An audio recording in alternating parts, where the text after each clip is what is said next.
My name is Alice, and I am 30 years old.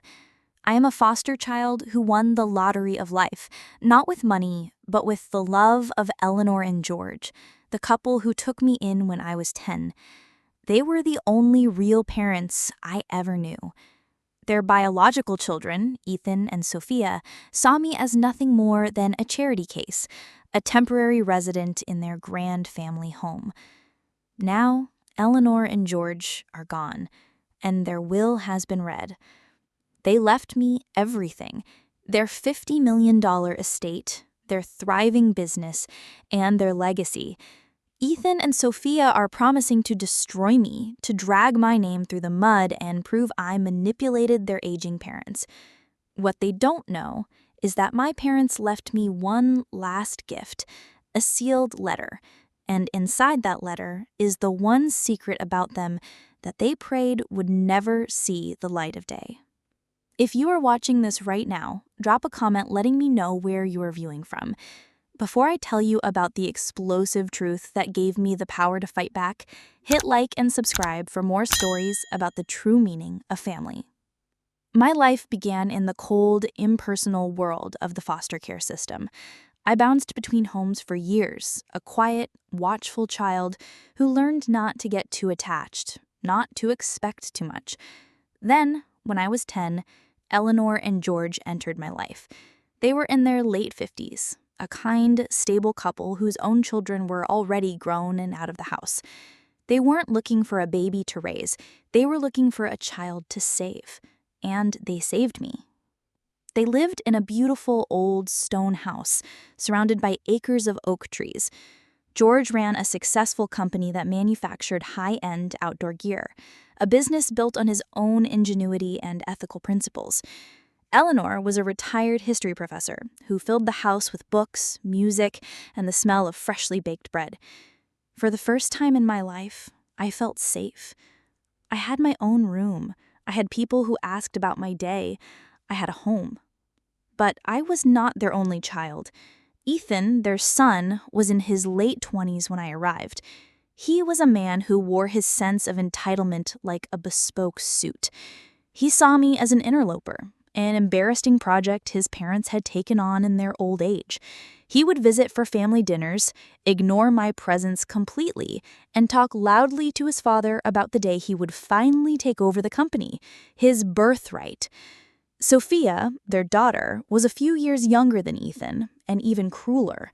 She was beautiful, married to a wealthy man, and saw me as a stain on their perfect family's reputation. She would make cutting remarks in a voice as sweet as honey. "It's so wonderful what mother and father are doing for you, giving a girl like you a chance to see how a proper family lives." A girl like you. The words were meant to remind me that I was other, that I didn't belong. The first Christmas I spent with them, I had saved up my tiny allowance to buy them all small, thoughtful gifts. When Sophia opened hers, a book of poetry I had picked out, she smiled thinly. How sweet, a little gift from the charity case. I saw the flash of anger in George's eyes and the pained look on Eleanor's face, but they never confronted their children directly. They chose to counteract the cruelty with their own quiet kindness towards me. They were my fierce protectors, my cheerleaders, my parents in every way that mattered. They paid for my college education, encouraging me to follow my passion for social work. They were there at my graduation, their faces shining with pride that Ethan and Sophia never showed for anyone but themselves. As the years went on, the distance between my foster parents and their biological children grew into a chasm. Ethan, after getting an MBA that George paid for, tried to launch a series of disastrous startup companies, each one failing more spectacularly than the last.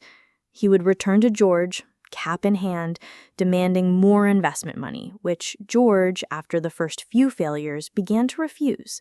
This led to furious arguments, with Ethan accusing his father of not believing in him. Sophia's life was a curated series of expensive vacations, charity galas, and home renovations. Her visits were rare and always accompanied by a new demand, a loan for a down payment on a larger house, money to invest in her husband's questionable business ventures. Eleanor and George loved their children, but they were deeply disappointed by the people they had become. My relationship with them, however, only deepened. I had become a social worker, a career choice inspired by my own past. I visited them every weekend. We'd work in the garden, discuss the books we were reading, and talk for hours. I was not just the child they had saved. I was their friend, their confidant. George in particular started to rely on me. He started teaching me about the family business, not just the finances, but the philosophy behind it. He believed in creating quality products, treating his employees like family, and giving back to the community. Ethan sees this place as a cash machine, he told me one evening, looking out over the factory floor. He doesn't understand that the money is a byproduct of the values. It's not the goal. He started including me in board meetings, asking for my opinion on charitable initiatives and employee wellness programs. I could feel Ethan's resentment hardening every time he saw me there, the foster girl sitting at the table where he believed he should be. Eleanor and George passed away within 6 months of each other, their deaths peaceful after short illnesses. Their loss left a hole in my heart so vast I thought I might fall into it. I was devastated. Ethan and Sophia, however, seemed to be grieving something else entirely, their delayed inheritance. The will reading took place in the office of their longtime family lawyer, Mr. Blackwood. The tension in the room was electric. Ethan and Sophia sat on one side of the polished mahogany table, dressed in expensive black, their expressions a mixture of feigned sadness and greedy anticipation. I sat on the other side, feeling small and alone. Mr. Blackwood began to read. The will was long and detailed. There were bequests to loyal employees and significant donations to the charities Eleanor and George had supported for years. Then he came to the main beneficiaries. To my son Ethan, I leave the sum of $100,000. This is in addition to the considerable investments made in his education and business ventures during my lifetime. Ethan's face went rigid. $100,000 was an insult, a fraction of what he was expecting. To my daughter Sophia, I leave my wife's jewelry collection with the hope that she will one day value it for its sentiment rather than its monetary worth. Sophia let out a small gasp of outrage. The jewelry was valuable, but it wasn't the liquid cash that she had been counting on. Mr. Blackwood took a deep breath before reading the final clause. All the remainder of my estate, including my primary residence, all financial assets, and my controlling interest in the company, I leave to the person who has been a daughter to me and my wife in every way that matters, Alice Kingsley. It is my fervent wish that she will lead the company with the same integrity and compassion she has shown in her own life. The silence that followed was more explosive than any shout. Ethan stared at Mr. Blackwood, his face a mask of disbelief that was slowly curdling into pure rage. Sophia looked as if she had been slapped.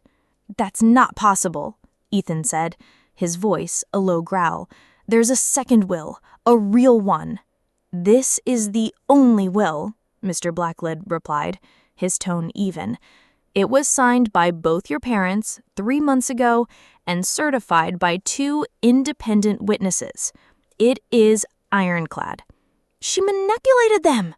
Sophia shrieked, pointing a perfectly manicured finger at me.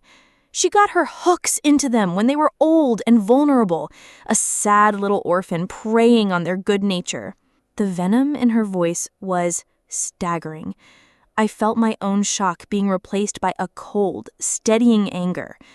"Your parents were of perfectly sound mind," I said, my voice shaking slightly. "We all know that." "You will not see a single penny of that money," Ethan hissed, leaning across the table. "I will spend the next 10 years in court if I have to. I will drag your name through so much mud you'll wish you had stayed in the gutter where my parents found you." "That is enough," Mr. Blackwood said sternly. "This meeting is over." Ethan and Sophia stormed out of the office, their threats echoing in the hallway. I was left alone with the lawyer, the weight of what had just happened settling on me like a physical shroud. $50 million. A company. A life I had never imagined. I had no idea. I whispered. "They knew," Mr. Blackwood said, his expression softening. "They knew their children would not take this well, which is why they left this for you." He slid a thick, sealed envelope across the desk. On the front, in George's familiar, strong handwriting, were the words, "For Alice, to be opened only when the wolves are at the door." "He said you would know when the time was right," the lawyer explained. "He said it was your insurance policy." The threats started the next day. A barrage of texts and voicemails from Ethan and Sophia. They demanded a meeting to discuss a fair settlement, which, according to Ethan, meant me keeping the house and them getting the company and all the cash. When I refused, the messages turned nasty. They threatened to leak fabricated stories to the press about my sordid past as a foster child, to paint me as an unstable and manipulative gold digger. "We'll ruin you, Alice," Sophia's text message read. "We'll make sure everyone in this town sees you for what you really are." They tried to turn the company employees against me, with Ethan showing up at the factory and telling people that the foster girl was going to sell the company and fire everyone. But he had underestimated the loyalty his father had cultivated over 50 years. The employees knew George's heart, and they trusted his decision. The final push came a week later. I received a formal legal notice. They were suing to contest the will on the grounds that their parents had been subjected to undue influence and emotional manipulation and lacked the mental capacity to make such a decision. Their strategy was clear: to bury me in legal fees, to drag out the process until I was emotionally and financially broken, and to force me to accept their ridiculous settlement offer. They were the wolves, and they were at my door. That night, with the sense of dread and determination, I broke the seal on George's letter, my insurance policy. The letter was not what I expected. It wasn't a legal document or a list of secrets. It was a story, written in George's hand, a confession and an explanation. "My dearest Alice," it began, "if you are reading this, then I fear your brother and sister are behaving exactly as we predicted. I am so sorry you have to face this. There are things about this family you do not know, things Eleanor and I kept hidden to protect the family name, and foolishly to protect our children from themselves. But you need to know the truth now, not to hurt them, but to protect yourself." I read on, my heart pounding with each word. George detailed Ethan's history, a pattern of failure and deceit that went well beyond the startup companies I knew about. When Ethan was 25, George had made him a vice president at the company. Within a year, he had discovered that Ethan was embezzling funds, creating fake invoices and channeling money into his own accounts. It was nearly $1 million. To avoid a public scandal and criminal charges, George had quietly fired his own son, covered the losses from his personal funds, and sworn the few board members who knew to secrecy. He had paid for Ethan's MBA program on the condition that he never work in the family business again. Ethan's subsequent demands for investment money were in reality a form of blackmail, his way of punishing his father for cutting him off from the company coffers. Then came the part about Sophia. It was even more painful. A few years after she had married her wealthy husband Richard, he had suffered a major business loss that put them on the brink of bankruptcy. Desperate to maintain her lavish lifestyle, Sophia had begun an affair with one of her husband's business rivals, a ruthless older man. She had been feeding him inside information about her husband's financial situation, helping him orchestrate a hostile takeover. Her husband found out. He was prepared to divorce her and expose her publicly, an act that would have ruined them both socially and financially. It was Eleanor who had intervened. She had gone to Richard, her son-in-law, and begged him to reconsider. To save her daughter's marriage and reputation, Eleanor had offered him a quiet, private bailout, giving him $2 million from her own family trust to stabilize his company. It was a gift given on one condition, that he never speak of Sophia's betrayal again and that they present a united front to the world. Sophia had never been told the true source of the money. She believed her husband's fortunes had simply turned around. My foster parents had spent years and millions of dollars cleaning up the messes and hiding the moral failures of their biological children. Their estrangement wasn't because Ethan and Sophia were greedy. It was because they were fundamentally untrustworthy and destructive people. The final paragraph of the letter was for me. "We are leaving you everything, Alice, not just because we love you like a daughter, but because you are the only one who understands the values this company was built on. You are the only one we can trust to be a good steward of our legacy. This letter is your weapon. Use it only if you must. The truth can be a destructive force, but sometimes it is the only thing that can clear a path for the future. Be strong. We are always with you. Love, George." I sat with the letter for a long time, the weight of their secrets settling upon me. This was my insurance policy. It was a bomb, and I was the only one who knew the detonation code. The next morning, I called Mr. Blackwood. I said, "It's time. Please schedule a mediation. Tell them I'm ready to discuss a settlement." He understood immediately. The meeting was set for 2 days later, in the same conference room where the will had been read. Ethan and Sophia arrived at the mediation looking smug and victorious. They had me on the ropes, and they knew it. They sat across the table with their lawyer, radiating an aura of triumph. They believed my request for mediation was a white flag of surrender. "Alice, I'm glad you've come to your senses," Ethan said, leaning back in his chair. "This whole ordeal has been so unnecessarily unpleasant." "We've prepared a new settlement offer," their lawyer said, sliding a document across the table. "It's a bit less generous than our last one, given the legal fees you forced us to incur." I didn't even glance at the paper. I placed George's sealed letter on the table in front of me. "I am prepared to offer a settlement," I said, my voice clear and calm. "But first, I think we need to have an honest conversation about family history." Sophia sighed dramatically. "Oh, please, we're not here for a therapy session." "You might want to listen," I said, looking directly at Ethan. "This story involves a fraudulent invoicing scheme and about $1 million that went missing from the company 10 years ago." I saw the color drain from Ethan's face. His smug expression vanished, replaced with a flicker of pure panic. "I don't know what you're talking about," he blustered. "Don't you?" I replied.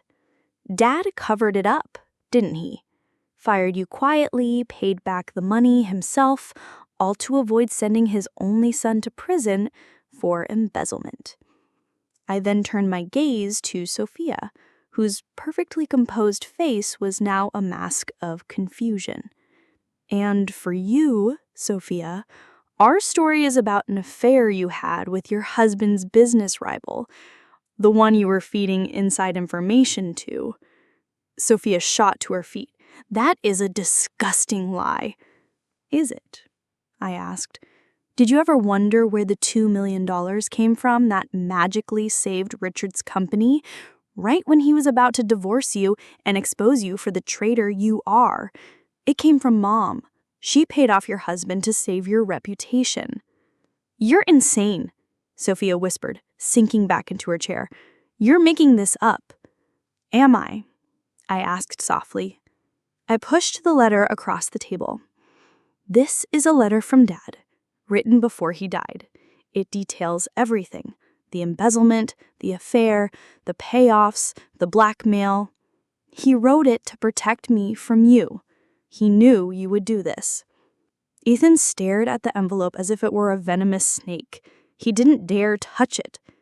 "So here is my settlement offer," I said.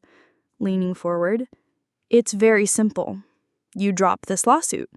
You sign a legally binding document agreeing to never contact me or interfere with the company again. You walk away and disappear from my life." "And if we don't?" Ethan challenged, his voice raspy. "If you don't," I said, tapping the letter, "then this becomes Exhibit A in a public court case. I will subpoena the company's old financial records. I will depose the board members who knew about your little fraud scheme. I will even have a quiet chat with your brother-in-law, Sophia, and show him proof that it was your mother's money that saved him, a fact I'm sure he'd be fascinated to learn. I will dismantle the perfect, pristine image of this family piece by piece until there is nothing left but the ugly truth. Your father and mother spent their lives and their fortune hiding who you really are. I am not willing to do the same." The silence in the room was a living thing. Ethan and Sophia looked at each other, their faces a canvas of dawning horror. The weapons they had planned to use against me, public shame, financial ruin, were now aimed directly at their own heads. Their lawyer, who had been listening with an increasingly pale expression, leaned over and whispered urgently to them. For a few moments, all I could hear was the frantic, sibilant sound of their hushed argument. Finally, Ethan looked up at me, his eyes full of a hatred that was pure and absolute. The fight was gone, replaced with the bitter certainty of his defeat.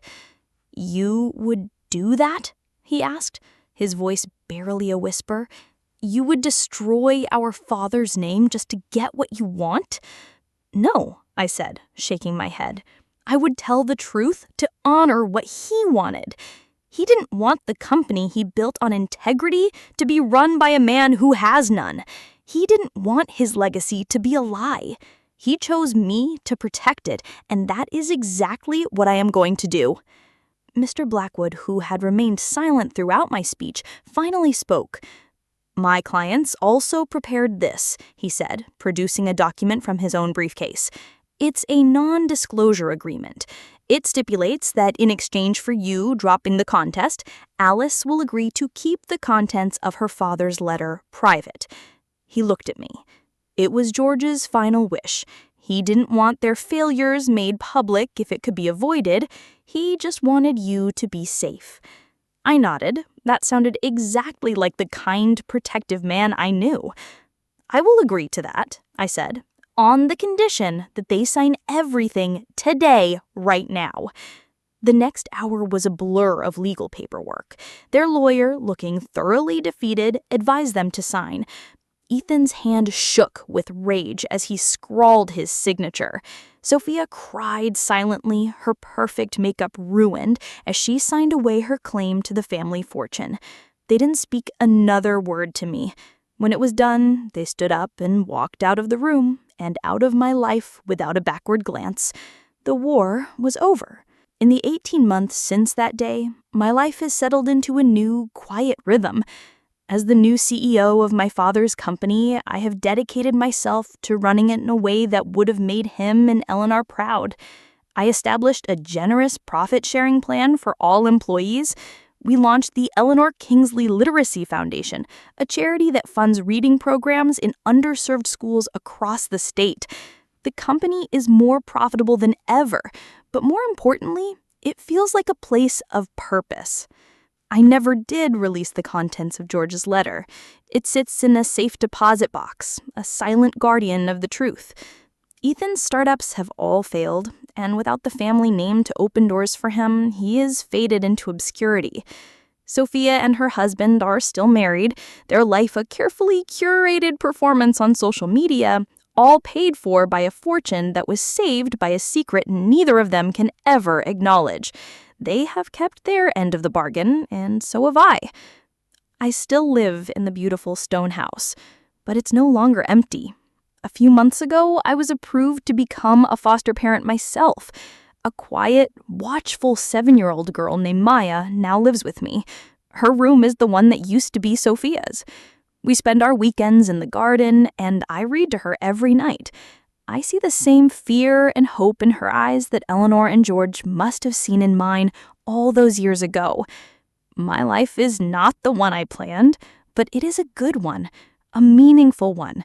My foster parents taught me that family is not about blood or birthright. It's about showing up. It's about choosing to love someone, choosing to protect them, choosing to build a safe harbor for them in a stormy world. I lost the brother and sister I grew up with, but I have gained a daughter. And in her, the true legacy of Eleanor and George, a legacy of compassion, integrity, and chosen love, will continue.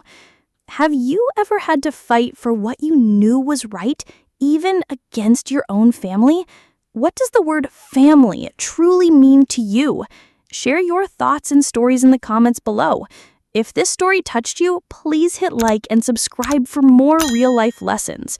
Remember to share this video with anyone who needs to hear that the family you build can be just as powerful as the one you are born into. Thank you for listening, and may you find the courage to protect your own legacy of love.